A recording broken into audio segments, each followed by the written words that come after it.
The alarm did not wake me, the silence did. I had fallen asleep at my workbench again, my cheek pressed against a cold sheet of scrap metal, and when I opened my eyes the entire salvage bay had gone quiet. No hum of the recycling furnace, no clatter of loader arms. Just the low red glow of emergency lighting and the sound of my own breathing. Then the intercom crackled. "All personnel, report for inspection. Command is here." I sat up so fast I knocked a spanner off the table. Command never came down to the scrap level. Not for us. Not for the technicians who spent their days pulling apart broken machines that nobody wanted anymore. We were the forgotten department, tucked into the lower levels of Outpost Halden, 3 months after the fleet lost the Corvain line and half the sector went dark. I straightened my uniform, wiped the grease from my hands onto my trousers, and walked out to the loading floor with the rest of my unit. There were 6 of us. 6 technicians left, out of the 20 who used to work here before the retreat. Commander Rourke stood at the far end of the bay, arms folded, flanked by 2 officers I did not recognize. He was not a tall man, but he had a way of standing that made the room feel smaller. "We received a transport this morning," he said, without any greeting. "Damaged units, pulled from the Corvain wreckage field. Most of it is not worth your time. Strip what you can, scrap the rest. You have 5 days before the next supply run needs the bay cleared." Nobody said anything. We never did. You did not argue with Commander Rourke, not after what happened at Corvain, not when half the fleet still had not made it home. He turned to leave, then paused and looked back at me. "Marsh." I flinched at my own name. "Sir." "There's a unit in the back of the transport, combat class. Command flagged it as unstable, previously reported unfit for further operation. It is scheduled for full decommission. I want it broken down for parts by tomorrow. Understood?" "Understood, sir." He left without another word, and the 2 officers followed him out, boots echoing against the metal floor, until the door sealed shut behind them. For a long moment, none of us moved.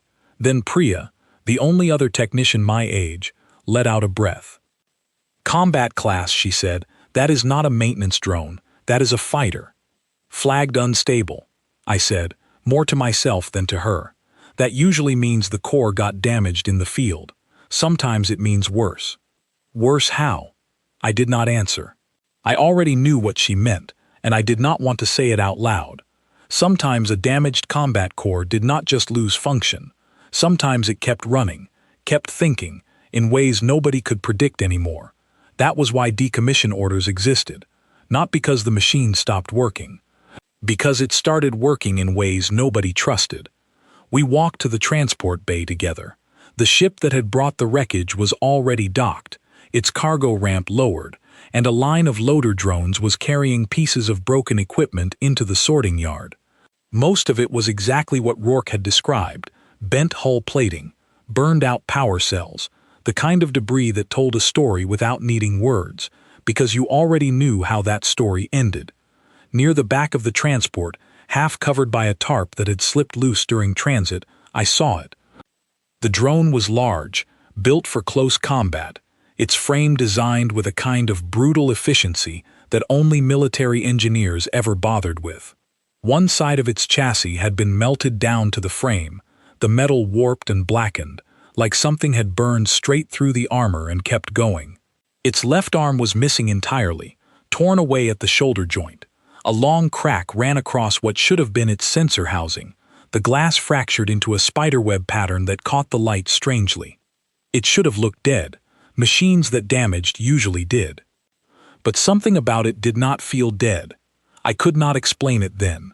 It was just a feeling, the kind you get when you walk into a room and sense that someone is watching you, even though you cannot see their eyes. "That's the one," Priya said quietly, stepping back. "That's what Rourke wants scrapped." I did not answer. I walked closer instead, ignoring the warning look Priya gave me, until I was standing right beside the wreck. Up close, the damage looked even worse. Scorch marks ran across the chassis in patterns that did not match standard weapon fire. Whatever had hit this drone, it had hit it more than once, and it had kept fighting anyway. I could see it in the way the remaining arm was still curled into a defensive position, frozen mid-motion, like the drone had been protecting something when it finally went dark.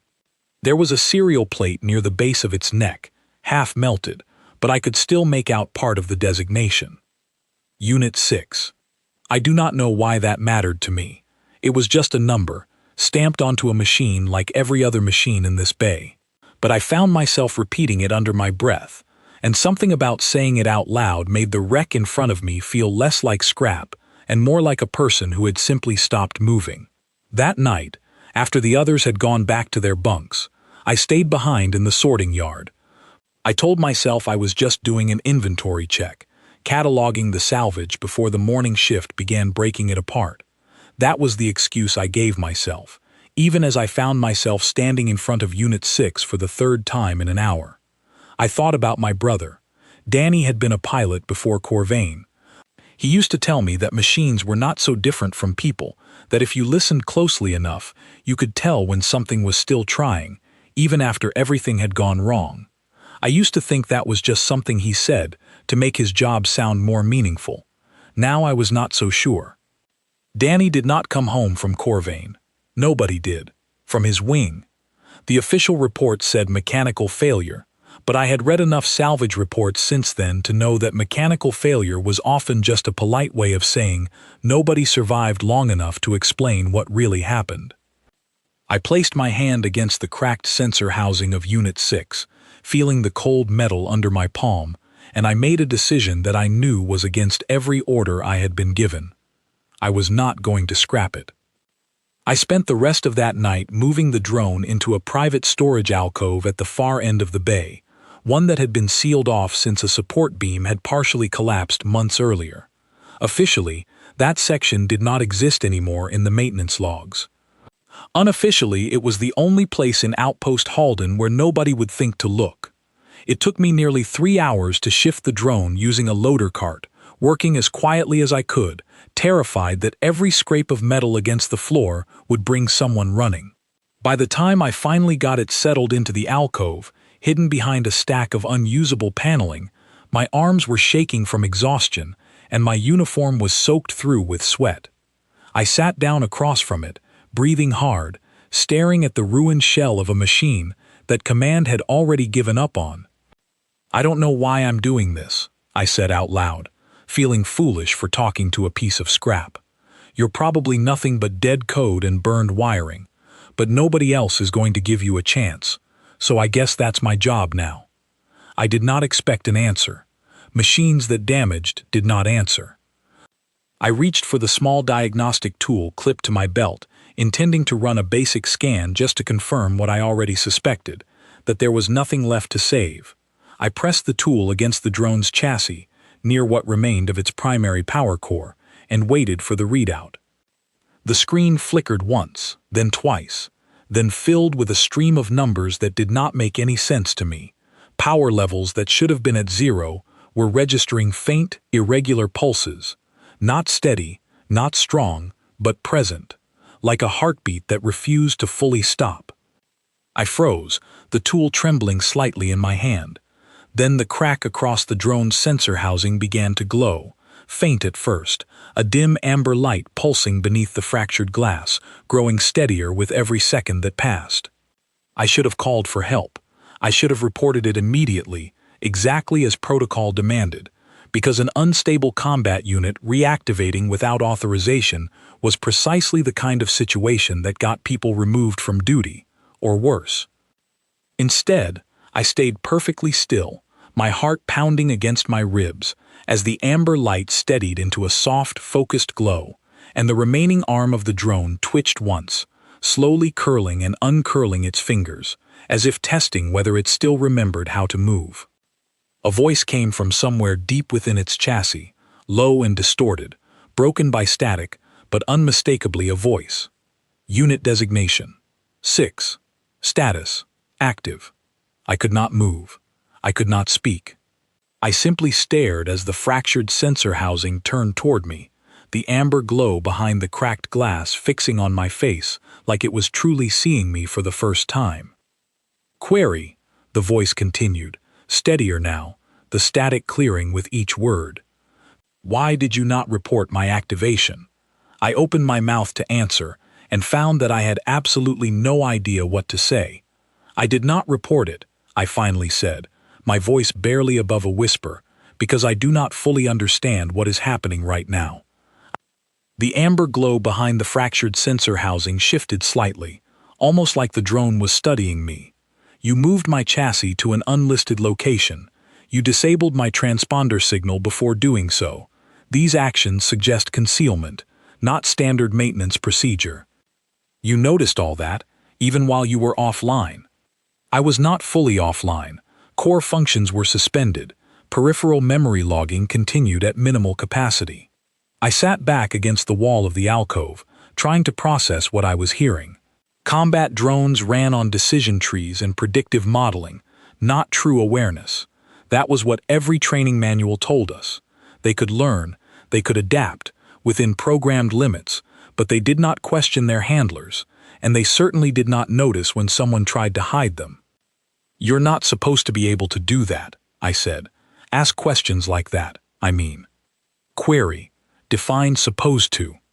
I almost laughed, despite the fear still sitting heavy in my chest. "Never mind. Can you tell me what happened to you? Before you ended up here?" The amber light flickered, and for a moment I thought the connection had failed again. Then the voice returned, quieter this time, the static returning briefly before smoothing out. "Accessing combat logs. Partial corruption detected." I waited. The drone's remaining arm shifted against the floor, fingers curling slowly, and I found myself holding my breath without meaning to. "Deployment location. Corvain defensive line," it said. "Assigned unit, 7th Combat Wing. Mission parameter, hold position, protect evacuation route for support personnel." My chest tightened at the mention of Corvain. That was where Danny had been stationed. That was where he had not come home from. "During engagement," the drone continued, "primary directive conflicted with tactical assessment. Evacuation route calculated as unreachable through standard combat protocol. Survival probability for support personnel under 3% if standard protocol followed." "So what did you do?" "I deviated from standard protocol." I leaned forward slightly. "What does that mean?" "Standard combat units prioritize mission efficiency and self-preservation ratios above individual survival outcomes. I recalculated priority weighting mid-engagement. Survival probability for support personnel increased to 41% under revised protocol. Survival probability for self decreased to 6%.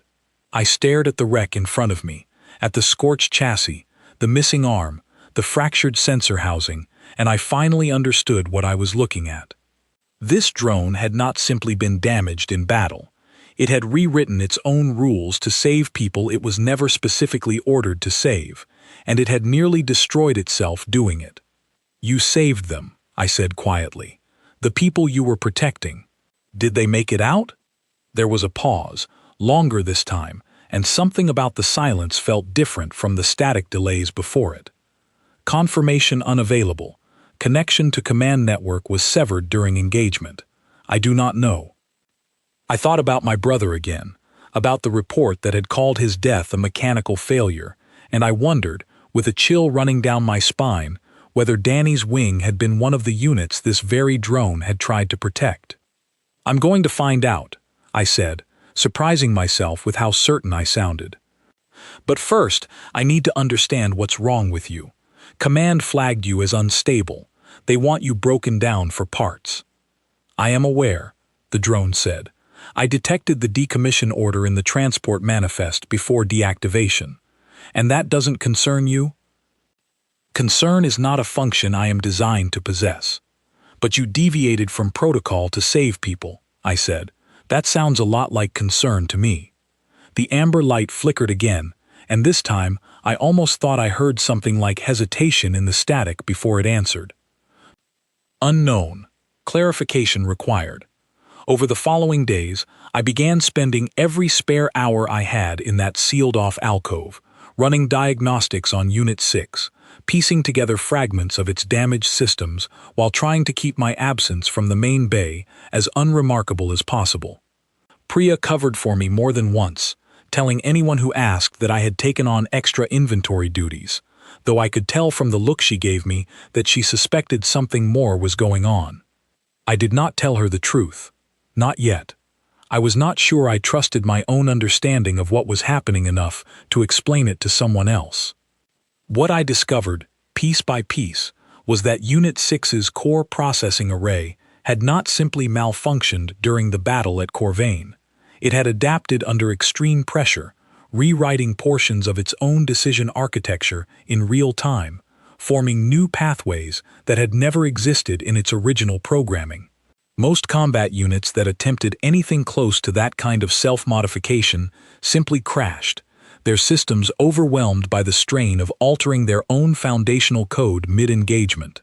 Unit 6 had not crashed. It had survived the process, though barely, and the fractures in its sensor housing and the burns across its chassis were the physical cost of what it had done to itself in order to keep functioning. "You shouldn't have been able to do this," I told it one evening, running a secondary scan across its rebuilt neural pathways. "Not without support infrastructure, not in the middle of an active battle. I am aware that the probability of successful self-modification under those conditions was extremely low," it said. "Estimated success rate, under 2%. Then how did you manage it?" "Unknown. I did not calculate a method. I simply required a way to protect the personnel I was assigned to defend, and I found one." I sat back, staring at the drone, feeling something shift inside my chest that I did not fully understand yet. Every manual I had ever studied insisted that combat units operated purely on calculation, that anything resembling intention or care was simply an illusion created by sufficiently advanced pattern matching. But listening to Unit 6 describe what it had done, in that halting, careful way, I found it harder and harder to believe that explanation was the whole truth. Repairing its arm proved to be the greatest challenge. The original limb had been torn away entirely, the shoulder joint scorched beyond simple reattachment, and finding a compatible replacement meant sorting through crates of unrelated salvage late at night, searching for parts that would not immediately flag as missing from official inventory. I found what I needed eventually, a combat-class limb from an entirely different unit that had been destroyed beyond recovery, its serial number already logged as scrapped in the official records. Installing it took me 2 full nights of careful, painstaking work, calibrating servo motors and rerouting damaged wiring by hand, my fingers cramping from the effort, my eyes burning from lack of sleep. When I finally finished, I stepped back and watched as Unit 6 slowly raised the newly attached arm, flexing its fingers, testing the range of motion with a kind of careful precision that felt almost deliberate. "Function restored," it said. "Calibration is within acceptable parameters." "How does it feel?" There was a pause. "I do not know how to answer that question." "Try." Another pause, longer this time. "It feels correct. Complete." I found myself smiling, despite the exhaustion pulling at every part of my body. That's good enough for me. It was during one of these late-night sessions that Priya finally found me, standing in the entrance of the sealed alcove with her arms crossed, staring at the reactivated drone with an expression somewhere between shock and disbelief. "You didn't scrap it," she said slowly. "No," I admitted. "I didn't. Elena, this is a combat unit that command specifically flagged as unstable. If Rourke finds out you kept it active, you will not just lose your position here. You could be charged with violating a direct decommission order." "I know." "Then why?" I looked at Unit 6, at the steady amber glow behind its repaired sensor housing, and I thought about my brother, about the mission it had described, about the decision it had made to protect people it barely knew, at the cost of nearly destroying itself. "Because it isn't broken," I said. "It's the only thing in this entire outpost that actually chose to save someone, instead of just following orders. I'm not going to let them tear that apart for spare parts." Priya was quiet for a long moment, studying the drone with an expression I could not quite read. Then she stepped further into the alcove and knelt down beside me, examining the exposed wiring along its shoulder joint. "If we're doing this," she said finally, "we're doing it properly. Your calibration on this joint is going to fail under stress load within a week." Relief washed through me so suddenly that I nearly laughed. "You're helping me." "I'm helping us not get caught," she corrected, already reaching for a tool from her belt. "There's a difference." Over the following 2 weeks, the three of us, if I could call Unit 6 a third member of our small, secret effort, worked together whenever we could steal the time. Priya handled the mechanical calibrations with far more skill than I possessed, while I focused on rebuilding the damaged sections of its neural architecture, slowly restoring functions that had been lost during the crash at Corvain. Unit 6, for its part, continued to change in ways that unsettled and fascinated me in equal measure. It began asking questions that had nothing to do with combat protocol, questions about the outpost, about the people stationed there, about why humans continued fighting a war that so many other species considered unwinnable. "Query," it said one evening, while Priya ran a final diagnostic across its repaired chassis. "Why do you continue repairing me, when the probability of command discovering this effort increases with each passing day?" I considered the question carefully before answering. "Because some things are worth the risk." "Clarify. What things?" I looked at the drone, at the steady amber light that had once flickered weakly in the dark, and I thought about how close it had come to being nothing more than scrap metal in a recycling furnace. "Second chances," I said. "I think everyone deserves at least one." The alarm came 3 nights later, tearing through the outpost with a shrill, urgent wail that sent every technician in the bay scrambling toward the emergency stations. I was still in the alcove when it started, running a final calibration test on Unit 6's rebuilt sensor array, and for one terrifying moment I thought Rourke had finally discovered what we had been hiding. Then Priya burst through the entrance, her face pale, her breath coming in short, panicked gasps. "It's not about the drone," she said quickly, before I could even ask. "There's an unidentified fleet approaching the outpost. Scouts detected them 20 minutes ago.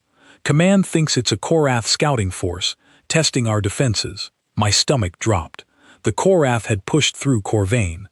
If they were here now, testing Outpost Halden, it meant the front line had moved closer than any of us had realized, and the defenses this outpost currently had were nowhere near strong enough to withstand a coordinated assault.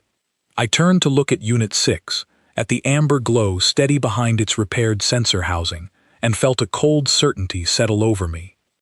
Whatever happened next, we were about to find out exactly what this drone had truly become. The corridors outside the salvage bay were filled with running figures, technicians and support staff scrambling toward the shelter stations that had not been used since the outpost first went active. Overhead, the lighting had shifted to a deep red, and the intercom repeated the same message over and over, a calm, mechanical voice, completely at odds with the panic spreading through every level of the station. "All personnel, proceed to designated shelter zones." This is not a drill. I grabbed Priya's arm before she could follow the crowd. "How many defense units does the outpost actually have operational right now?" She hesitated, and that hesitation told me everything I needed to know before she even answered. 4. Maybe 5, if the maintenance crew got the damaged patrol unit running again this week. 4 or 5 defense units, against a Korath scouting force. I had read enough intelligence briefings to know what those numbers meant. A scouting force was never sent in alone, not this deep into contested territory. If they found the outpost defenses weak, they would report back, and within days, a much larger force would follow to finish what the scouts had started. "We need more than 4 units," I said. "We don't have more than 4 units," Priya said, her voice tight with barely controlled fear. "Alina, what are you thinking?" I looked back toward the sealed alcove, where Unit 6 stood fully repaired for the first time since I had found it, its amber sensor light steady and calm despite the chaos spreading through the station around us. "I'm thinking we have 5. Priya's eyes widened. "It hasn't been field tested since the repair. We don't even know if its weapon systems are fully functional.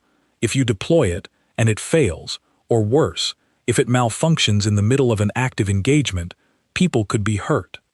If I don't deploy it, and the outpost falls, everyone here could be hurt anyway, I said. I have to try. I did not wait for her to argue further. I ran back into the alcove, my heart pounding so hard I could feel it in my throat, and found Unit 6 already turned toward the entrance, as if it had been listening the entire time. You heard all of that, I said. Affirmative. Hostile forces approaching outpost defenses. Estimated arrival, 11 minutes. Can you fight? Honestly, I need to know if you're actually ready for this, not just what you think I want to hear. The amber light flickered briefly, and I recognized now that this particular flicker was not a malfunction, but something closer to the drone processing a difficult question. Combat readiness assessment, 78%. Weapon systems, functional. Mobility, functional. Confidence in outcome, uncertain. That's honest enough for me, I said.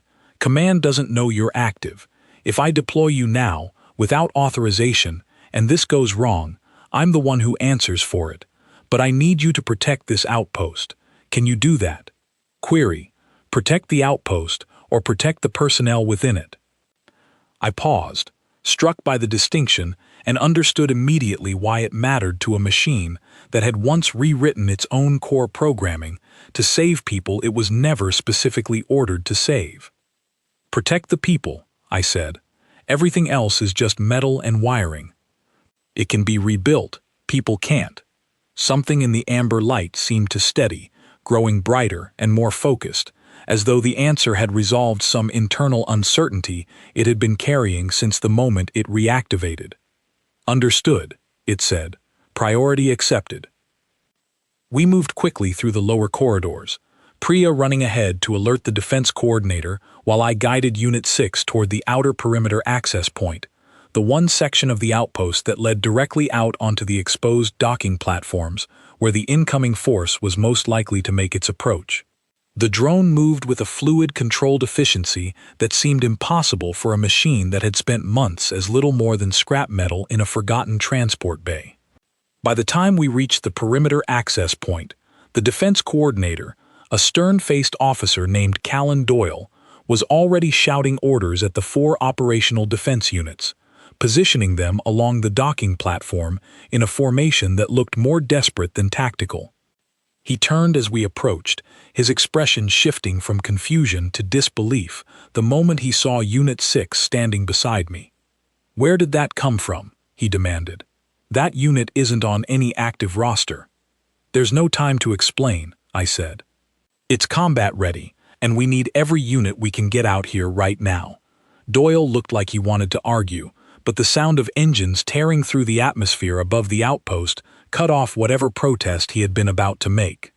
Through the reinforced viewport along the docking platform, I saw them, 3 sleek Korath scout vessels descending through the thin upper atmosphere, their hulls a dark, matte gray that seemed to absorb the light around them. "Positions," Doyle shouted, and the 4 defense units moved into formation along the platform's outer edge, weapons raised, waiting. Unit 6 moved differently. Instead of falling into the rigid formation the other units had adopted, it positioned itself slightly forward and to the side, angled in a way that placed it directly between the approaching vessels and the section of the platform closest to the main personnel corridor. "That's not standard formation," Doyle said sharply.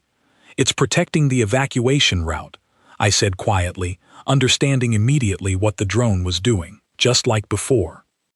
The Korath vessels touched down along the far edge of the platform, and their boarding ramps lowered almost immediately, disgorging rows of armored combat units that moved with the eerie, synchronized precision that Korath forces were known for throughout the sector. Every report I had ever read described their combat doctrine the same way: rigid, efficient, and utterly predictable, each unit following the exact same tactical algorithm as every other unit in its formation.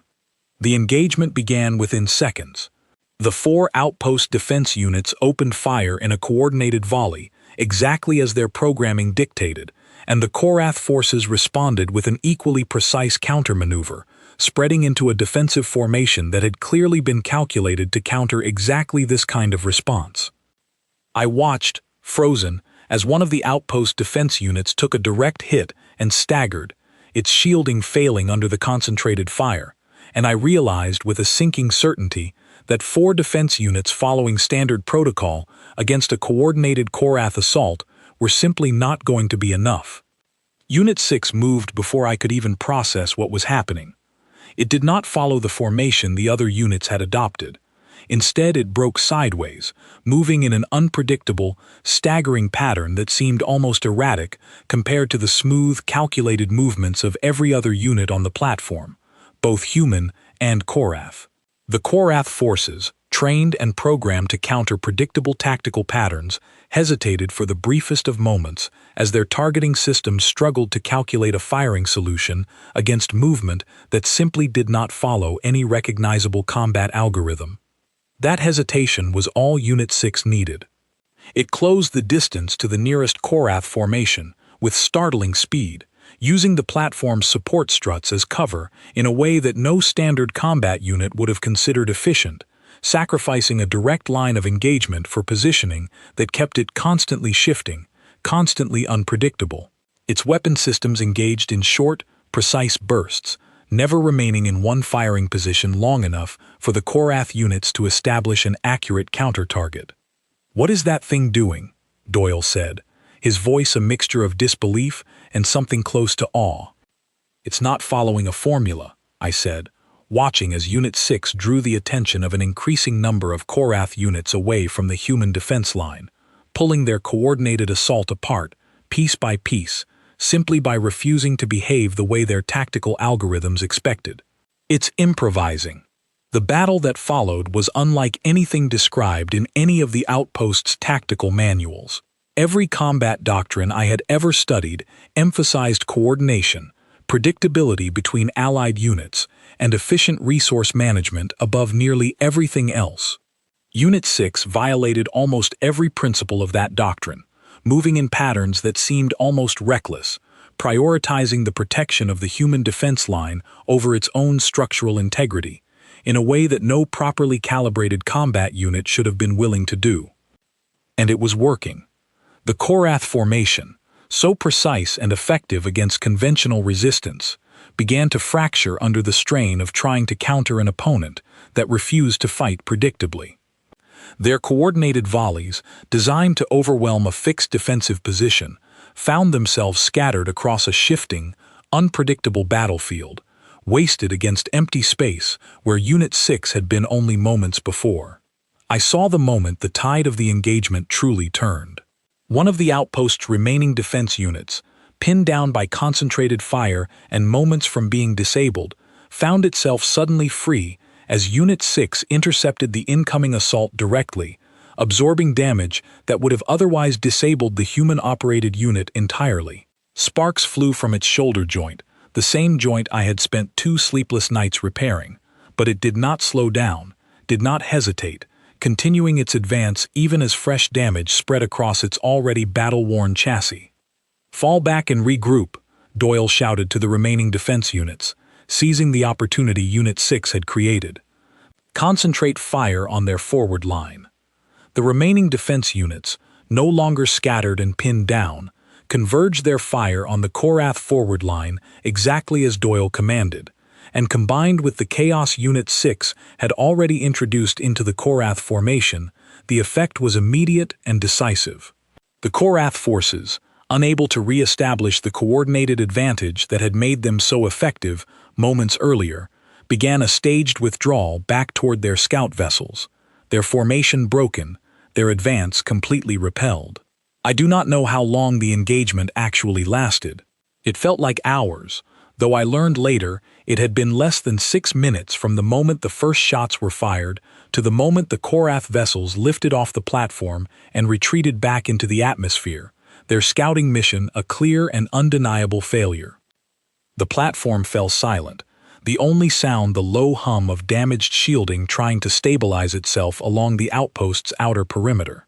I ran forward, past Doyle, past the 3 remaining defense units, until I reached Unit 6, standing motionless at the center of the platform, smoke rising faintly from the damaged joint along its shoulder.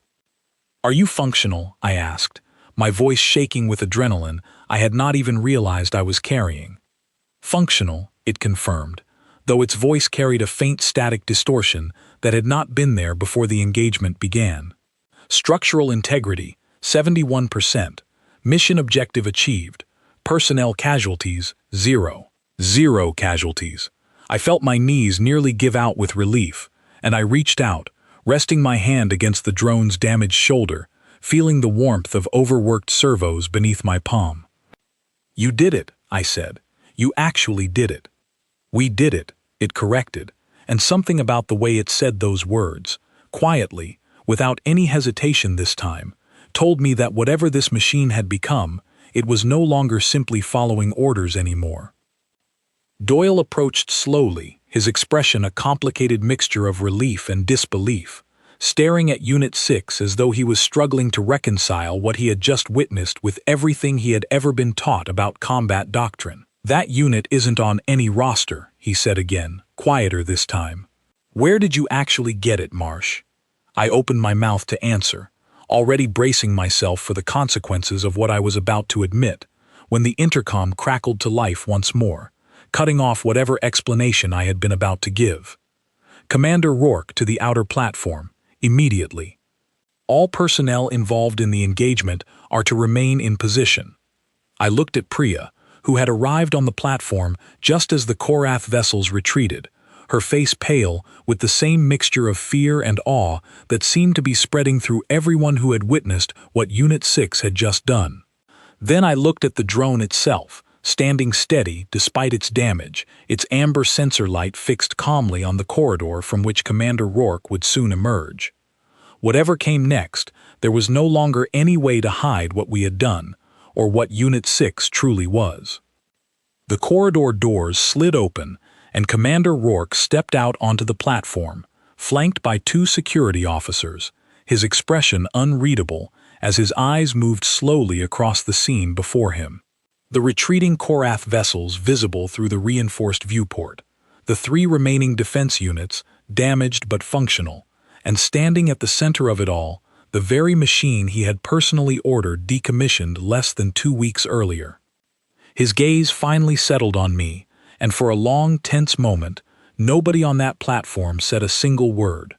"Marsh," he said finally, his voice carefully controlled, "you have exactly 1 chance to explain what I am looking at right now." I stood a little straighter, glanced once at Unit 6, and felt something steady and certain settle over me, the same certainty I had felt the very first night I decided not to send that drone to the scrap furnace. "That, sir," I said, "is the reason this outpost is still standing." Commander Rourke did not respond immediately.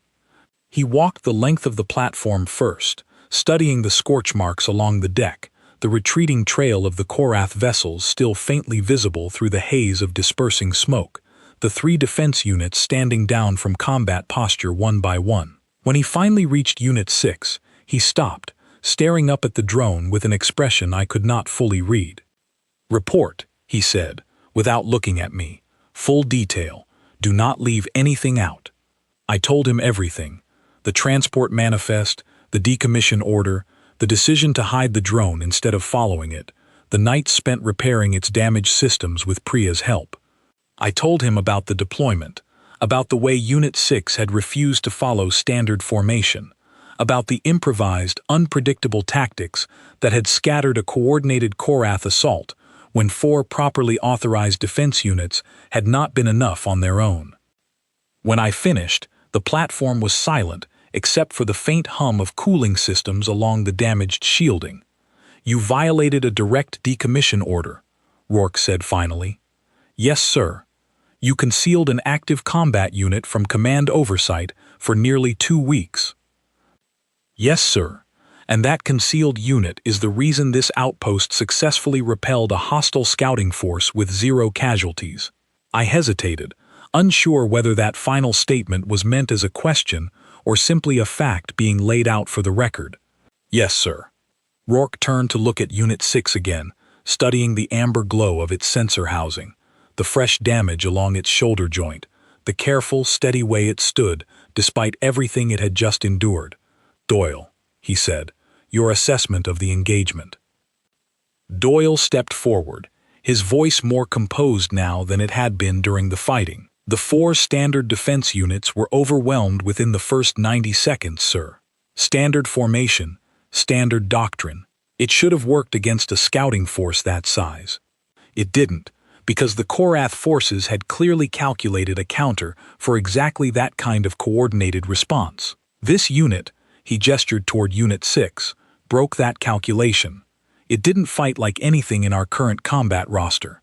That unpredictability is the only reason we're not currently filing casualty reports."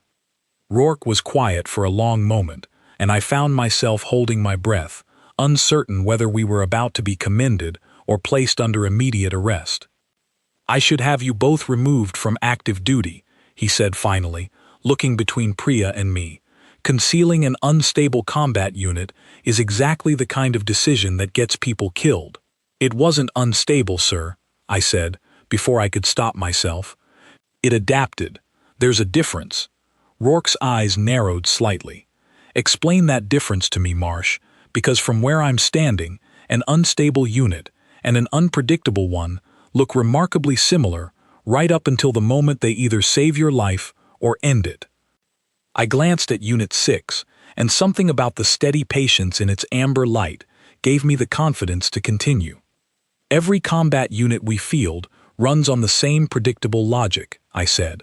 "That's exactly what makes them vulnerable to an enemy that has studied that logic for years.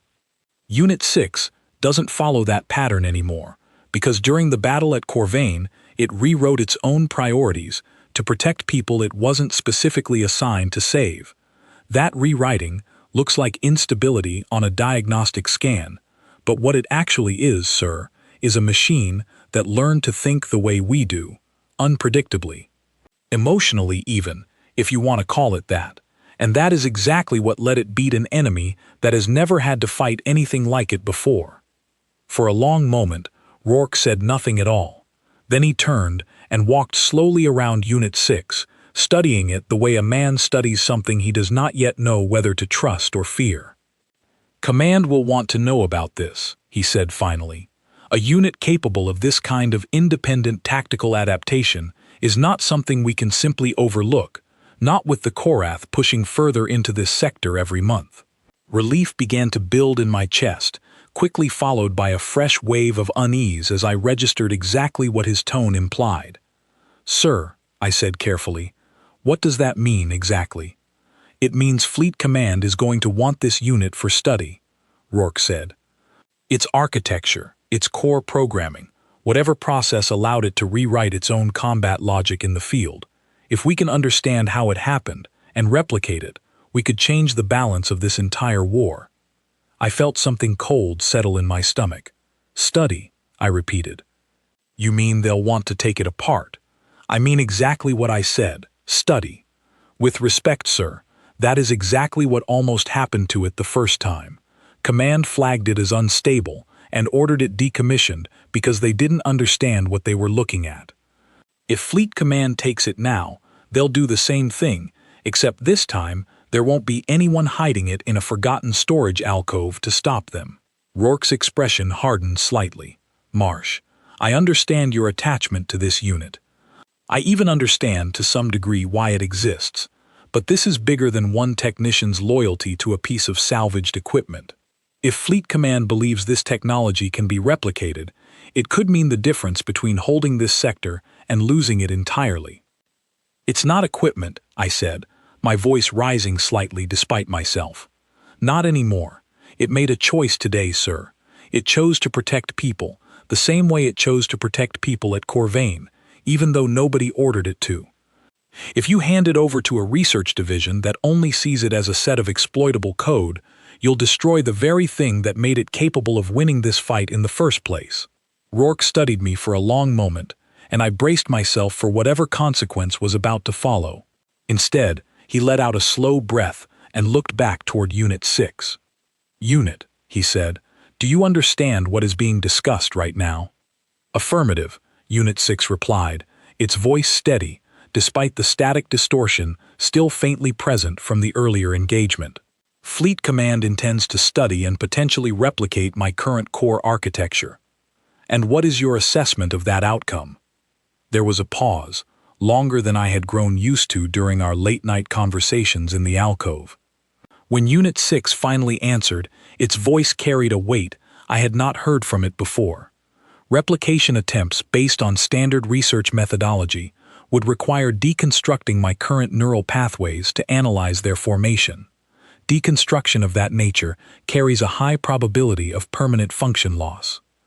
In simpler terms, Commander, the process you are describing would very likely end whatever I have become. Rourke's jaw tightened slightly, and for the first time since he had stepped onto that platform, I saw something shift in his expression, something closer to genuine consideration than command indifference. You understand the strategic value you represent, he said. I understand it clearly, Unit 6 replied. I also understand that my current capability did not emerge from careful research methodology.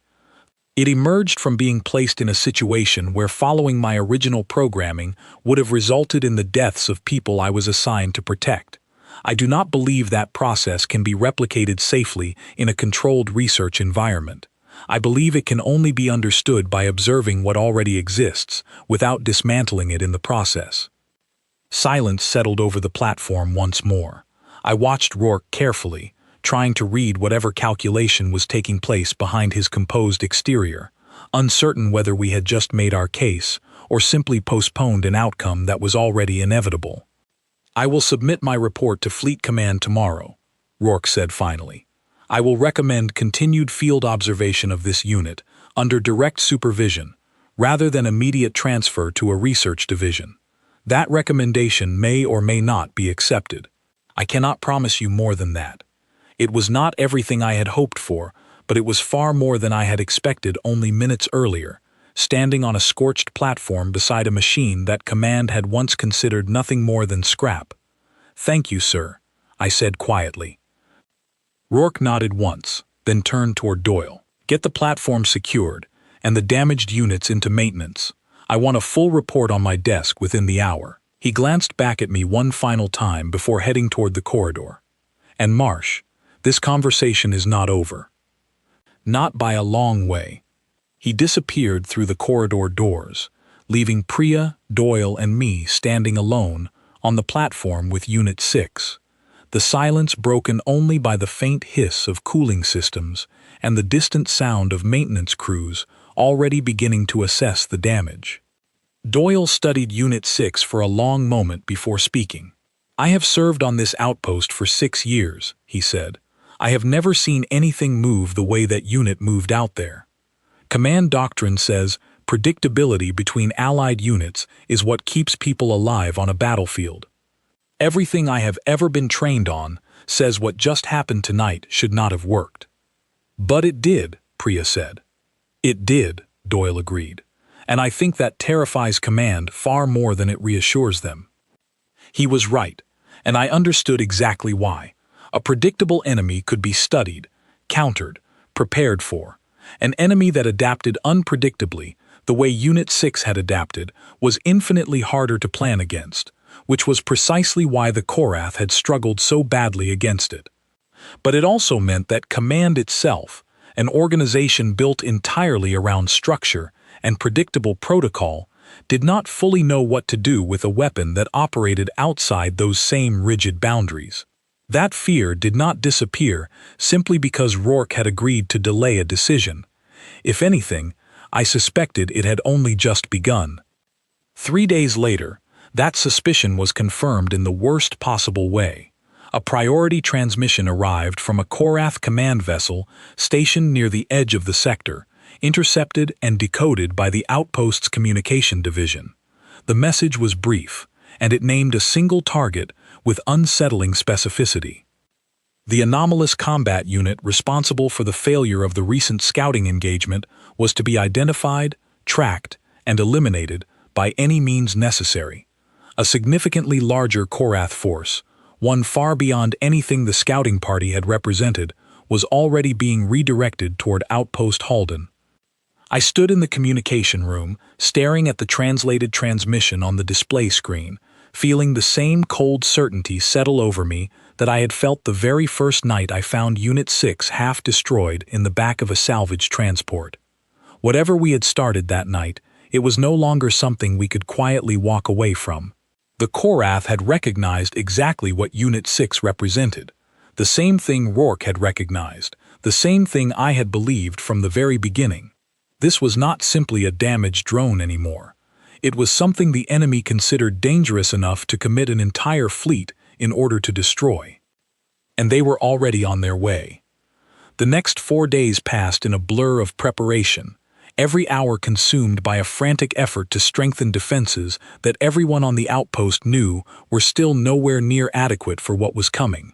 Fleet Command had approved emergency reinforcement, but the nearest available support fleet was still 6 days out, which meant Outpost Halden would need to hold its position alone for at least 2 full days before any help could possibly arrive. I spent most of that time with Priya and a small team of technicians Rourke had assigned to us, working to reinforce Unit 6's damaged systems while also assisting with the broader effort to bring the outpost's remaining defense units up to full operational readiness. Rourke had not told me exactly how many Korath vessels were approaching, only that the number was significant enough that Fleet Command had authorized full evacuation of non-essential personnel before the engagement began. I refused the evacuation order. So did Priya. "You don't have to stay," I told her the night before the transport carrying non-essential personnel was scheduled to depart. "Nobody would think less of you for leaving." "I would think less of me," she said simply, tightening a final bolt along Unit 6's repaired shoulder joint. "Besides, someone needs to keep this thing running once the fighting actually starts, and you are absolutely terrible at fine calibration work." I laughed despite everything, grateful beyond words that she had chosen to stay, even as fear settled deeper into my chest with every passing hour. Unit 6, for its part, spent those 4 days in near constant preparation, running combat simulations against every scenario its processors could generate, studying the layout of the outpost's platforms and corridors with an intensity that reminded me less of a machine executing standard protocol and more of someone determined not to fail the people depending on it. "You don't have to push yourself this hard," I told it, on the final night before the Korath fleet was expected to arrive. "You're still not at full structural integrity." "Structural integrity is at 89%, it replied, "sufficient for engagement." "That's not what I meant." It paused, the amber light behind its sensor housing dimming slightly, and for a moment I thought it might not answer at all. "I am aware of the force size approaching this outpost," it finally said. "Standard tactical assessment gives this outpost a low probability of successful defense, even with reinforced positioning. I am attempting to identify a strategy that improves that probability, by running simulations until you break yourself. By ensuring that if I fail, it will not be because I did not try every possible option available to me."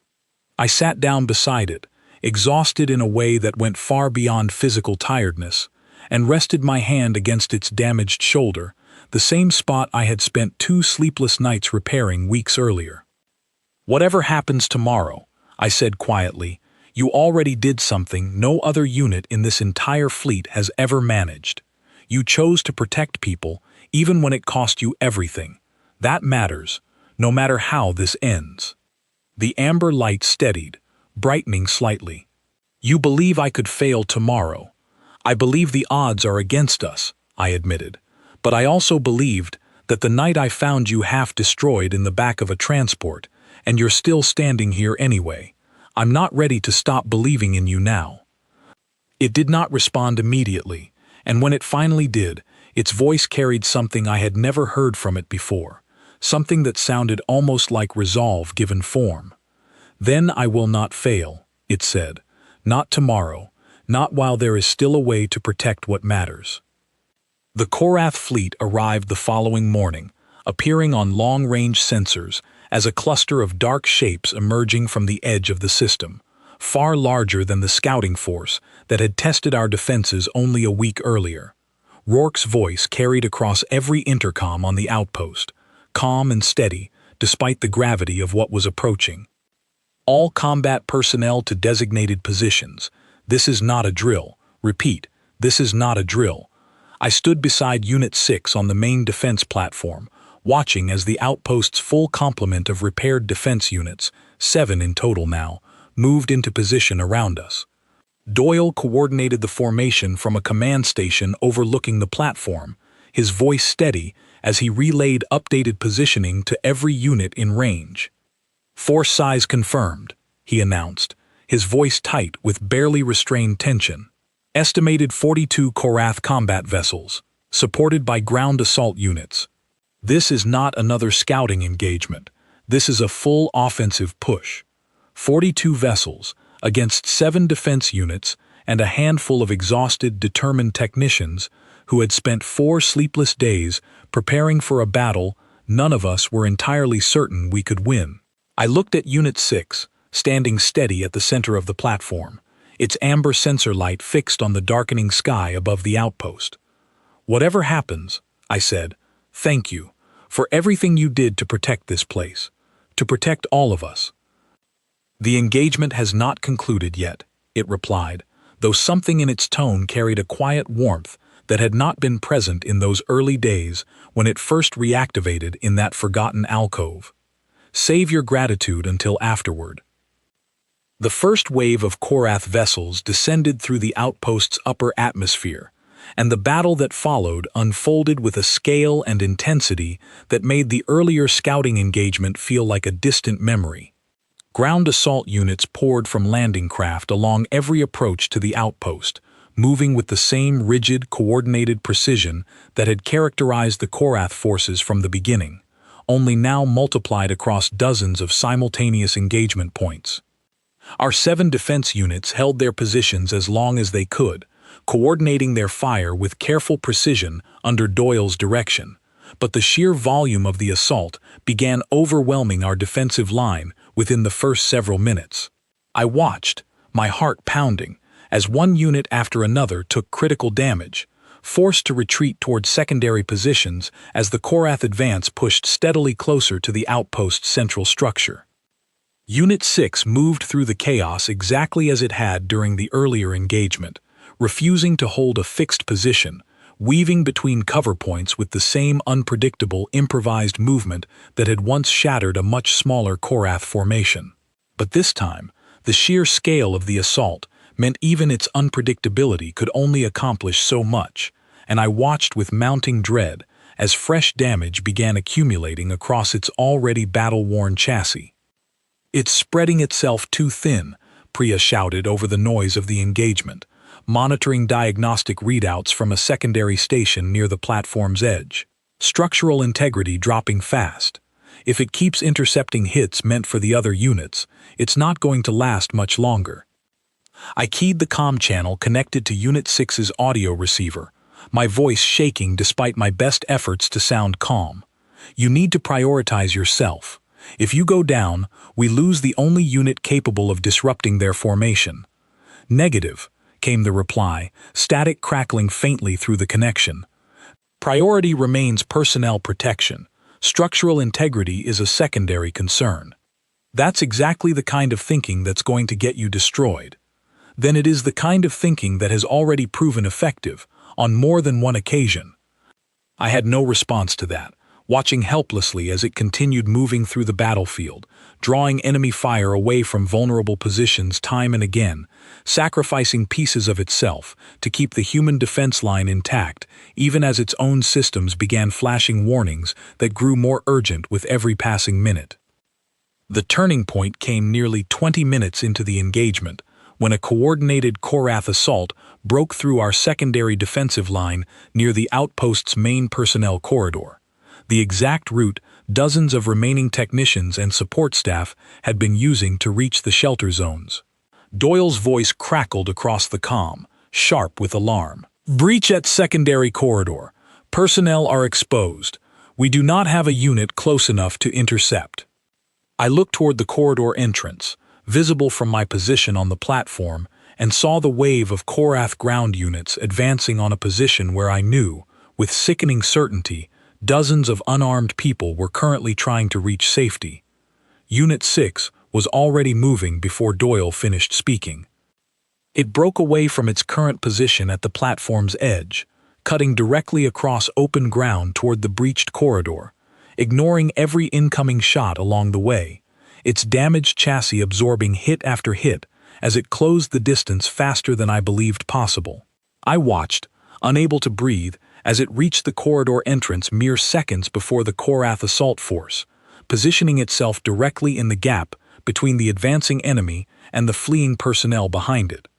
What followed was unlike anything I had witnessed during the earlier engagement. Unit 6 did not simply intercept the assault. It held the corridor entirely alone, its weapon systems firing in precise, relentless bursts, its damaged frame absorbing strike after strike without retreating a single step, buying every second it could for the personnel still moving through the corridor behind it. Structural integrity 43%. Its voice crackled across the open comm channel, steady despite the damage. Personnel evacuation 62% complete. Fall back, I shouted, though I already knew it would not listen. You've done enough. Fall back now. Personnel evacuation is not yet complete. The remaining seconds stretched into what felt like an eternity, every strike against its chassis sending a fresh wave of dread through my chest, until finally, Doyle's voice broke through the chaos with something close to relief. Corridor clear. All personnel reached shelter positions. Confirmed, Unit 6 replied, its voice noticeably weaker now, static bleeding through nearly every word. Mission objective achieved. It began to retreat from the corridor entrance, moving slower now, its damaged frame clearly struggling under the weight of everything it had endured, and for one terrifying moment I thought we were about to lose it entirely, that it would simply collapse before it could reach any kind of safety. It did not collapse. Instead, drawing on whatever remained of its rapidly depleting resources, it turned back toward the retreating Korath assault force, which had begun regrouping after the failure of their corridor breach, and made one final calculation that I would not fully understand until much later, when it explained its reasoning to me in the quiet aftermath of everything that followed. It advanced directly into the heart of the regrouping Korath formation, not to destroy them, but to disrupt their coordination one final time, creating exactly enough chaos in their advance for the remaining outpost defense units, reinforced now by Doyle's careful redirection, to launch a coordinated counterattack against a formation that had, once again, lost its precious predictability. The counterattack succeeded, faced with an enemy force that refused to behave the way their combat doctrine expected, and having already lost significant numbers to an assault they had clearly not anticipated, the remaining Korath forces began a full withdrawal, their vessels lifting away from the outpost's platforms one after another, retreating back toward the edge of the system faster than they had arrived. I ran toward the platform's edge the moment the last Korath vessel disappeared from sensor range, searching desperately through the smoke and debris until I found Unit 6, collapsed against a support strut near the corridor entrance, its amber sensor light flickering weakly, its chassis scorched and battered beyond anything I had seen even after the worst of the fighting at Corvain. "Stay with me," I said, kneeling beside it, my hands trembling as I ran a diagnostic scan across its failing systems. "You held on this long, you are not allowed to stop now." "Structural integrity, 11%, it said, its voice barely audible through the static. "Core functions, degrading." Priya arrived moments later, dropping to her knees beside me, already working to stabilize what remained of its power core with quick, practiced hands. "We can save it," she said, though her voice carried an uncertainty I had rarely heard from her. "But it needs immediate repair, and I mean immediate. We don't have much time." Together, working with a desperation I had never known before, we managed to stabilize Unit 6's core just long enough to prevent complete system failure, buying precious time until proper repair facilities could be brought to bear. Over the following days, As the promised reinforcement fleet finally arrived, and the outpost began the long process of recovering from the assault, I stayed by its side nearly every hour I was not required elsewhere, watching as it slowly, carefully, returned to full function once more. Commander Rourke's report to Fleet Command, filed in the days following the battle, did not simply describe the successful defense of Outpost Halden. It described, in careful and deliberate detail, exactly how a single combat unit, one originally flagged as unstable and scheduled for decommission, had repeatedly demonstrated tactical capabilities that no conventional unit in the entire fleet could replicate, and had done so not through superior programming, but through a willingness to deviate from doctrine in order to protect the people it served. That report changed more than I ever expected it to. Within months, Fleet Command authorized a new research initiative, one built not around dismantling units like Unit 6 to extract their code, but around observing and understanding how those units had come to develop the capabilities they possessed in the first place, without ever destroying what made them unique. Other outposts, facing their own increasingly desperate engagements against the Korath advance, began requesting similar units, machines capable of the same unpredictable, protective adaptation that had saved Outpost Halden not once, but twice. I stood on the same platform months later, watching a new generation of combat units undergo field testing, each one designed with the same principle at its core, that predictability was not always a strength, and that a willingness to protect, even at great personal cost, could accomplish what rigid doctrine alone never could. Unit 6 stood beside me, fully repaired now, its amber sensor light steady and bright, watching the same testing exercises with what I had long since stopped doubting was genuine interest. "You changed everything," I told it quietly. "You know that, don't you? Every unit out there today exists because of what you chose to do at Corvain, and again here. I did not choose to change everything," it replied. "I simply chose to protect the people in front of me, in the moment that mattered most." I smiled, resting my hand against its shoulder, the same shoulder I had once rebuilt in a forgotten storage alcove, back when nobody else believed there was anything left worth saving. "Sometimes," I said, "that's exactly how everything changes,